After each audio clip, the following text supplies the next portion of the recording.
Today we're going to be building our chicken run for our chickens. You can see them kind of scurrying about back there. This has been a project long time coming. We set the posts in last week. Didn't really need to cover that because you're just setting posts, making sure that they're plumb. And today we're going to be putting up a 6-foot welded wire fencing.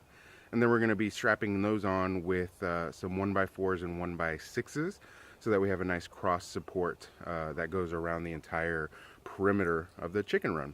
So hope you'll enjoy that, and we'll show you the finished product when it's finished.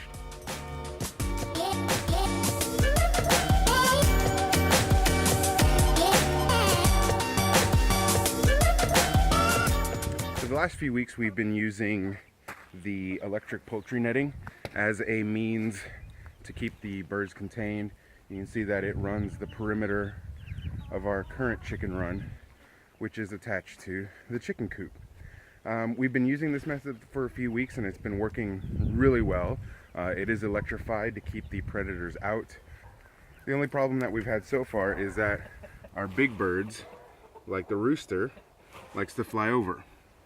So we're going to try to take care of that today with the 6-foot welded wire, strapping those down. And you can see here we just used landscape timbers. We didn't feel the need to go get 4x4s.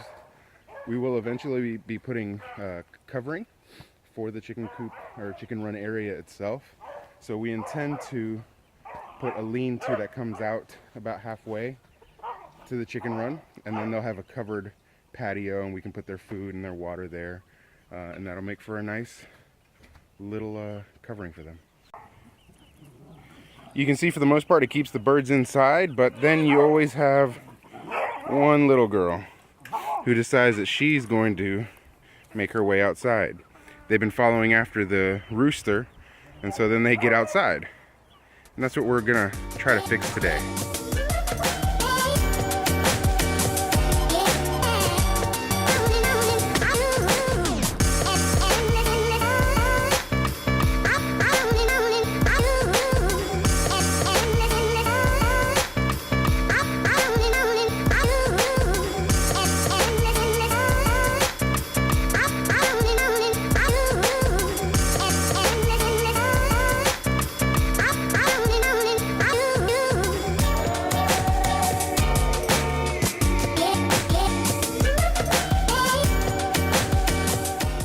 Well, we've done it. We've got the chicken run all done.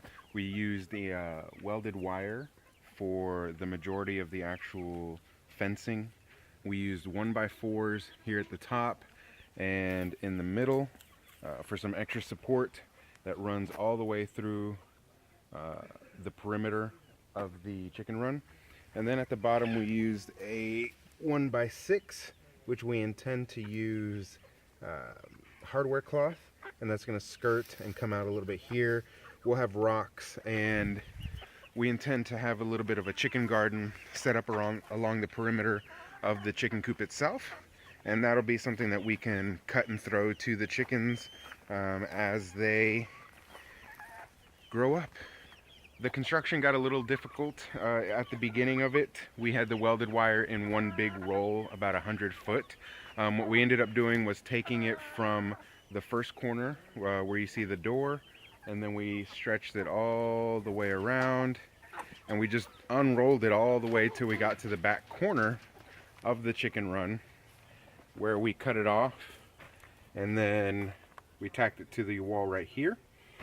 That became a little bit easier. We could stretch it tighter. I was able to secure the bottoms, the middles, and the tops, which made it that much more flexible for me to get up there and start tying the 1x4s in. What we haven't done in the few months since we've stopped doing videos was introduce you to our chickens.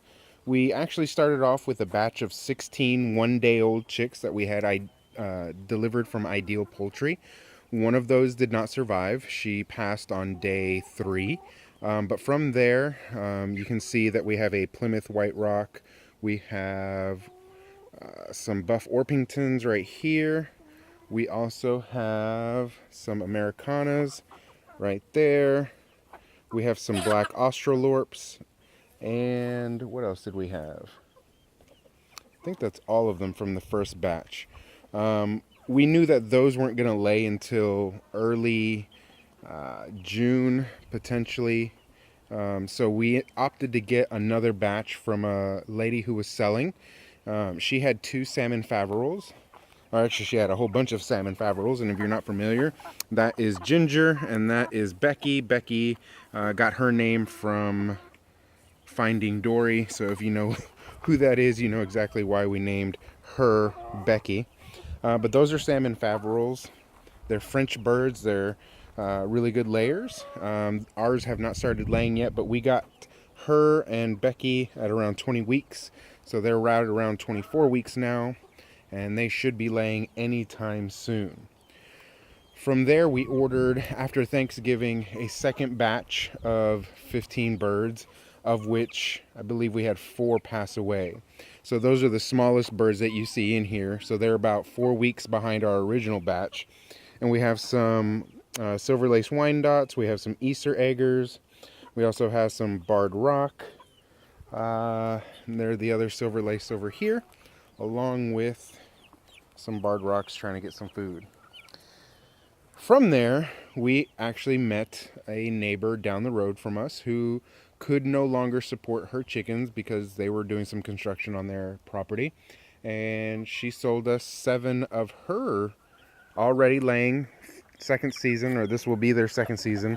This is an Amberlink, and she is one of the twins with that one. Not literally a twin, but they just look alike, so I call them twins. But that's an Amberlink. We also have one big fluffy Orpington, which is right here.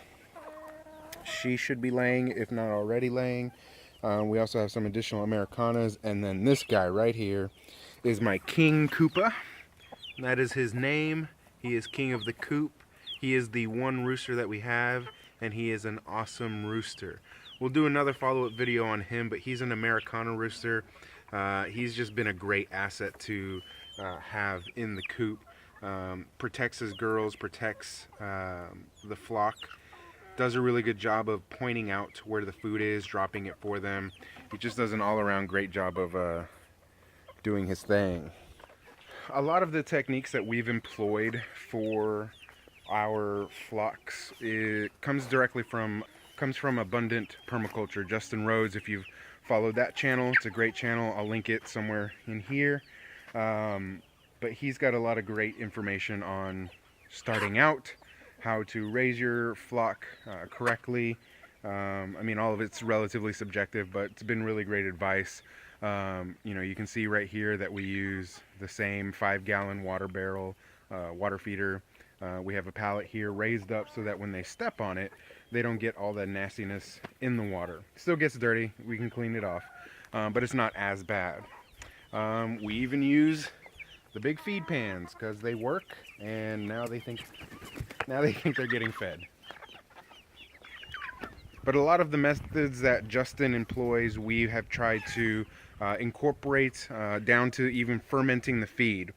Fermenting the feed has proven to be a very valuable asset to how we feed them, stretching the food to go that much further. We'll do another video on the exact way to do it, but if you follow Justin, you know that he has a video out there that says feed your chickens for $1.25 a day. So that's a really good basis for what we've done. We've added a few more things to the mixture to make it go that much further. But you can even see here we have a chicken tractor that we got from Tractor Supply.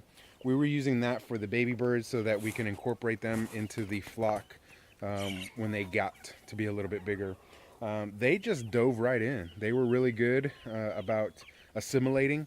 None of the big birds really picked on them too much. There's of course pecking order, but nothing that was dangerous to the little babies. So that is our chicken run. That is our chicken coop behind us, which we built a couple months ago out of repurposed a greenhouse that was already attached to the carport. So this is a 2-car carport that we are using for 1 car, and the rest is storage. And then we turn the greenhouse into a chicken coop. And we'll do a follow-up video on that. If you guys are interested, just leave a comment down below about what you guys are interested in seeing. That's our chicken run. Nothing to it. It's just a bunch of posts. We set the posts up around 8 feet spread apart So there are 8-foot centers, and then these are 8-foot 1x4s that are tied in right at the middle, and then everything just comes together, and we got a nice little run. If you guys are interested in more videos like this, please leave a comment down below, hit the thumbs up, give us a like, and subscribe if you want to see more from Remote Tactical and our homestead. You guys have a great afternoon, great evening, good night.